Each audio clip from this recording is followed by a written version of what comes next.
Mohamed de Belgique à Ataoul Qayoum Saheb. Est-ce que la peine de mort est autorisée en islam? Et c'est une question assez actuelle. Et si oui, dans quel cas? La peine de mort est autorisée en islam, mais la peine de mort n'est pas autorisée en cas d'apostasie, je dois le dire tout d'abord. Ce n'est pas préconisé dans le cas de l'adultère non plus. La peine de mort n'est pas préconisée non plus dans le cas de blasphème contre la personne du saint prophète Mohammed sallallahu alayhi wa sallam non plus. La peine de mort, c'est prescrite en islam comme la loi du talion de la religion juive aussi, prescrit œil pour œil, dent pour dent. L'islam aussi prescrit des châtiments proportionnés aux délits qui ont été commis.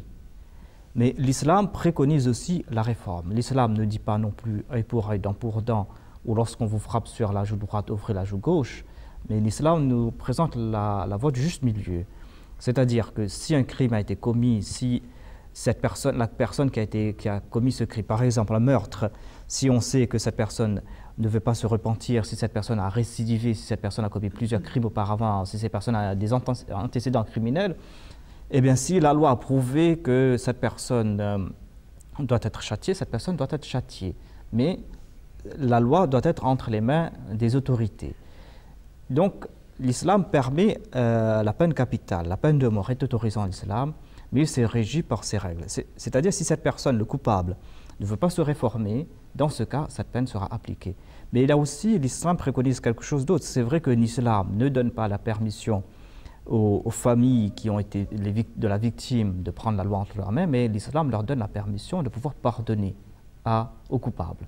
Si il pardonne aux coupables, eh bien dans ce cas, cette personne sera libérée. Donc il y aura plusieurs façons. Donc, soit que cette personne pourra être mise à exécution, ou soit cette personne pourra payer le prix du sang, comme on dit en islam, ou être pardonnée pour son crime. Dans ce cas, cette personne ira libre. Donc il y aura tout un procès qui doit être fait en règle, et c'est ainsi que cela se passe.